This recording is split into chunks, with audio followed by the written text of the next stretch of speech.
பாட்டிமா என்ன மன்னிச்சிருங்க, நான் இப்பவே போய் பூஜை பண்ணிட்டு வந்துடுறேன். இனிமே வேண்டாம் சின்ன மருமகளே, ஏற்கனவே பூஜை முடிஞ்சிருச்சு. மறுபடியும் நம்ம கோயிலுக்குள்ள போக முடியாது. தேவா எங்க சின்ன மருமகளே? அவர் இங்க வரலையா இன்னும்? ஏன் அவரும் கூட்டத்துல மிஸ் ஆயிட்டாரா? இல்ல இல்ல சின்ன மருமகளே, தேவாவை பத்தி கவலைப்படாத, அவர் மிஸ் ஆகல, நீதான் அவரை மிஸ் பண்ற. நான் போய் அவரை. வேண்டாம் சின்ன மருமகளே, நீங்க வாங்க கர்ணந்தி, வாங்க. ரொம்ப நல்லா விளையாடிட்டமா நீ, எங்க குடும்பத்துல ரொம்ப நல்ல விளையாட்டு விளையாடிட்ட. விஷாக்காவுக்கு ஒரு நல்ல வாழ்க்கையை அமைச்சு கொடுப்பேன்னு நினைச்ச. ஆனா நீ அவளை அந்த வீட்டுல இருந்து வெளியேற்றதுக்காக. நிறுத்துக்கமா, நடந்த உண்மை என்னன்னு உங்களுக்கு தெரியாது. எனக்கு என்னதான் உண்மை தெரியணும், என்னதான் நடந்ததுன்னு சொல்லிடாதுக்கா.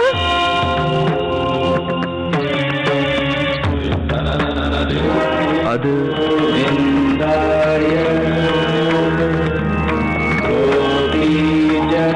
அந்த பொண்ணா? அது சேஷாத்ரி குருக்களோட பொண்ணு விஷாக்கா. விஷாக்கா, இதுல என்னோட தப்பு எதுவும் இல்லம்மா. நான் மனசறிஞ்சு எந்த தப்பும் பண்ணல. நடந்த எல்லாமே எதிர்பாராம நடந்தது. இப்போது என்ன நம்புங்கம்மா, நம்ம குடும்பத்தோட கௌரவம் பாதிக்கிற மாதிரி நான் எப்பவும் நடந்துக்க மாட்டேன். இப்ப கூட எனக்கு நீங்களும் அப்பாவும் தான் முக்கியம். உங்களுக்காக நான் என்ன வேணாலும் செய்வேன். விஷாக்கா நல்லா வாழணுங்கிறதுக்காக நான் என்ன வேணாலும் செய்வேன். ஏதாவது பேசுங்கம்மா, இப்படி அமைதியா இருக்காதீங்க.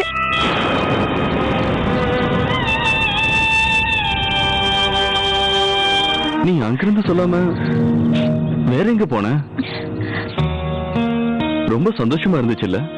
கடவுளை அவ்வளவு பக்கத்துல பார்த்தோம், நம்ம கையிலேயே அந்த ஊஞ்சலையும் ஆட்டணும்.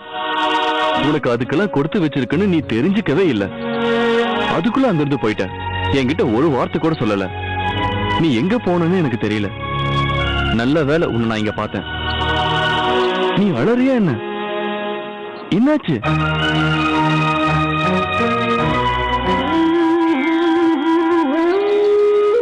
தேவகி, தேவகி, நான் கூட ராதிகாவை பத்தி ரொம்ப கவலைப்பட்டுக்கிட்டு இருந்தேன். நீ அவகிட்ட கொஞ்சம் பேசி அவளுக்கு புரிய வை. அம்மா நிச்சயமா அவளை ஏதாவது திட்டிருப்பாங்க. அவங்க எல்லாம் சொல்றது நியாயமா இருந்தாலும் அதெல்லாம் இப்ப மாறி போச்சு. அவளும் நிலைமைய புரிஞ்சுக்கணும்ல. நீ சின்ன வயசுல இருந்து அவளை எப்படி வளர்த்தையோ அதே மாதிரி வாழ்க்கையில இக்கட்டான சூழ்நிலைகளை எப்படி சமாளிக்கணும்னு அவளுக்கு கத்துக் கொடு. ராதிகாவுக்கும் விசாகாவுக்கும் நாம எப்பவும் வேறுபாடு பார்த்ததே இல்லை. இவ்வளவு நாளா நீ எப்படி அவளை பாதுகாத்து வந்தியோ அதே மாதிரி இப்பவும் போய் அவளை சமாதானப்படுத்து. ஓ, நீ அவ பக்கத்துல போனாலே அவளுக்கு அமைதி கிடைக்கும்.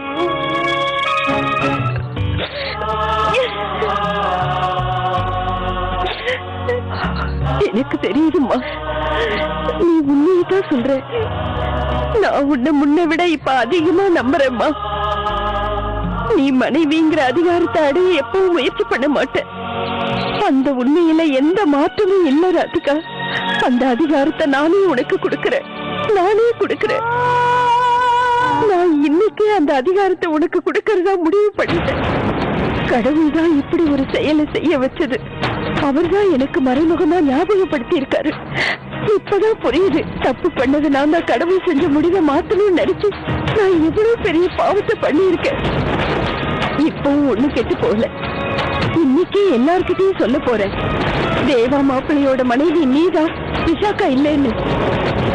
பண்டிதர் வீட்டு சின்ன மருமகன் நீதான், வேற யாரும் இல்ல.